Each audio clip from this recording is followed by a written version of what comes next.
Anda masih bersama kami dalam Kominfo Newsroom. Pemirsa, Kejaksaan Agung telah menetapkan 4 tersangka dalam penyidikan kasus dugaan korupsi PT Waskita. Karena kejadian ini, kerugian negara mencapai 2,5 triliun rupiah. Jaksa Agung Republik Indonesia Sanitiar Burhanuddin menyebutkan kerugian negara dalam kasus dugaan korupsi penyimpangan dan atau penyelewengan dalam penggunaan dana di PT Waskita Beton Precast sebesar 2,5 triliun rupiah dan masih terus berkembang. Dalam kasus ini, Kejaksaan Agung menetapkan 4 orang sebagai tersangka. Keempat tersangka adalah AW, mantan Direktur Pemasaran PT Waskita periode 2016 sampai dengan 2020. AP, selaku General Manager Pemasaran PT Waskita tahun 2016 sampai dengan Agustus 2020. Kemudian BP selaku Manajer Pemasaran Expert PT Waskita dan inisial A selaku pensiunan karyawan PT Waskita Beton Precast. Tersangka melakukan perbuatan melawan hukum atau menyalahgunakan wewenang dengan melakukan pengadaan fiktif, pengadaan barang tidak dimanfaatkan atau pengadaan tidak dapat ditindaklanjuti. Atas perbuatannya, para tersangka dijerat dengan Pasal 2 Ayat 1, Pasal 3, Pasal 18 Undang-Undang Pemberantasan Tindak Pidana Korupsi, Pasal 55 Ayat 1 ke 1 KUHP. Pengadaan barang tidak dapat dimanfaatkan atau tidak bisa dimanfaatkan, beberapa pengadaan tidak dapat ditindaklanjuti. Artinya mangkrak. Untuk menutupi itu, PT Waskita Beton Precast melakukan pengadaan fiktif dengan meminjam bendera beberapa perusahaan dengan yang pertama adalah membuat surat pemesanan material fiktif bagi saya. Yang kedua adalah meminjam bendera vendor atau supplier. Kemudian membuat tanda terima material fiktif juga dilakukan. Kemudian juga membuat surat jalan barang fiktif. Atas perbuatan tersebut menimbulkan kerugian keuangan negara 2,5 triliun dan ini masih akan terus berkembang. Kita tunggu aja teman-teman perkembangannya berdasarkan hasil penyidikan dan gelar perkara yang dilaksanakan pada kemarin hari Senin tanggal 25 Juli 2022. Tim penyidik telah menemukan alat bukti yang cukup dan menetapkan beberapa tersangka. Pemerintah melalui Badan Nasional Penanggulangan Bencana berkomitmen untuk memberikan bantuan tunai kepada peternak yang terdampak penyakit mulut dan kuku atau PMK. Pemberian bantuan ini merupakan bentuk apresiasi pemerintah kepada peternak yang menyembelih hewan dengan syarat tertentu. Koordinator Tim Pakar Satuan Tugas Penanganan Penyakit Mulut dan Kuku, Wiko Adisasmito mengatakan, pemotongan bersyarat hewan ternak menjadi salah satu upaya terbaik mencegah penyebaran virus PMK pada hewan ternak ke wilayah-wilayah lainnya.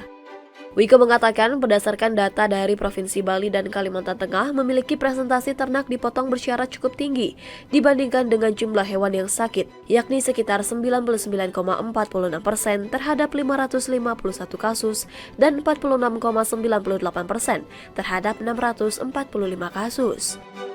Oleh karena itu, pemotongan bersyarat menjadi salah satu upaya terbaik dalam mencegah penyebaran virus PMK ke wilayah-wilayah lainnya di Indonesia. Lebih lanjut, pemerintah juga berkomitmen untuk memberikan bantuan kepada para peternak yang merujuk kepada Surat Keputusan Direktur Jenderal Peternakan dan Kesehatan Hewan Kementerian Pertanian nomor 08048-PTS-PK300-F-07-2022. Peternak yang hewannya dipotong bersyarat akan mendapatkan bantuan dengan besaran masing-masing untuk sapi atau kerbau sebesar 10 juta rupiah. Kambing atau domba sebesar 1,5 juta rupiah dan babi sebesar 2 juta rupiah.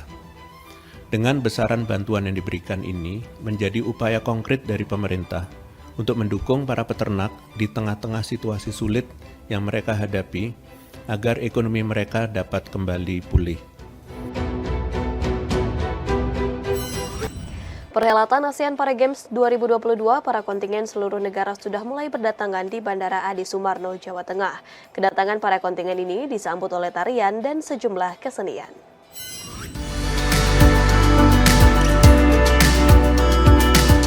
Kontingen ASEAN Para Games mulai berdatangan di Bandara Internasional Adi Sumarmo, Boyolali, Solo, Jawa Tengah pada Selasa 27 Juli 2022. Kontingen asal Myanmar menjadi negara pertama yang tiba, disusul kemudian Filipina, Malaysia, Thailand, Vietnam, Singapura, Kamboja, dan Timor Leste. Kedatangan para kontingen di Bandara Adi Sumarmo ini disambut dengan aneka kesenian dan karawitan. Bandara Adi Sumarmo dan Dinas Pariwisata Kota Surakarta bekerja sama menyajikan atraksi gamelan dan tari-tarian tradisional dalam menyambut ASEAN Para Games 2022. Adapun jenis tarian penyambutan ini diantaranya tari Gambyong Retno Kusumo, tari golek manis, dan tari merak. Perhelatan ASEAN Para Games 2022 diikuti sebanyak 1.283 atlet dari 11 negara termasuk Indonesia. Merupakan dukungan dari pemerintah Kota Surakarta untuk menyambut delegasi ASEAN Para Games. Ini tadi kebetulan hari ini ada 3 tarian yang kami tampilkan.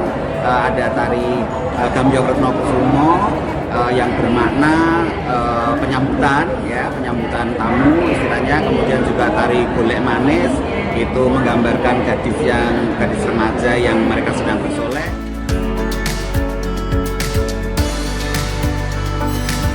Kita beralih ke informasi lainnya pemirsa. Wakil Presiden Ma'ruf Amin pada pembukaan kapasitas nasional kegiatan usaha hulu migas mengatakan sektor hulu migas selama periode 2020 hingga 2022 telah menyumbang sebanyak 143 triliun dibanding bidang industri lainnya. Wapres juga mendorong adanya peningkatan investasi hulu migas dengan membuat kebijakan berdaya tarik fiskal.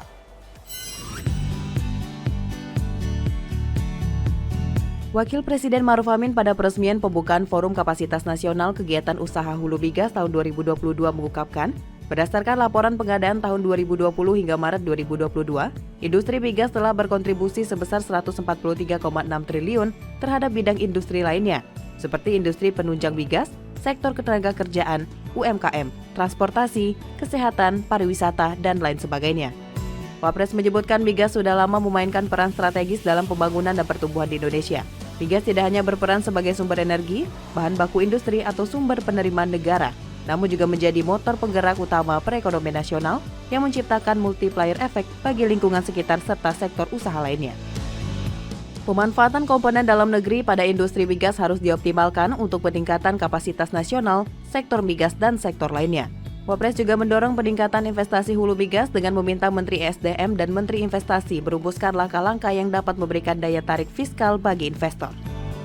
Industri migas telah berkontribusi besar 143,6 triliun terhadap bidang usaha industri lainnya, seperti kontribusi pada industri penunjang migas, sektor ketenagakerjaan, usaha menengah dan usaha kecil, transportasi, pariwisata, kesehatan, dan lain sebagainya.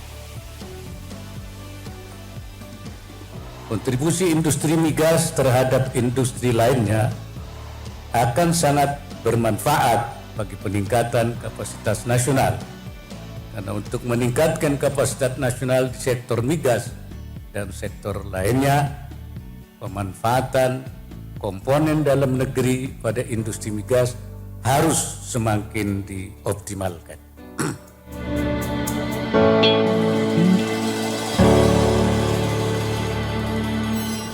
Pemirsa, usai jeda kami akan kembali dengan informasi. Koordinator Tim Pakar Penanganan PMK Wiku Adhisa Smito memberikan paparan perkembangan kasus PMK sesaat lagi.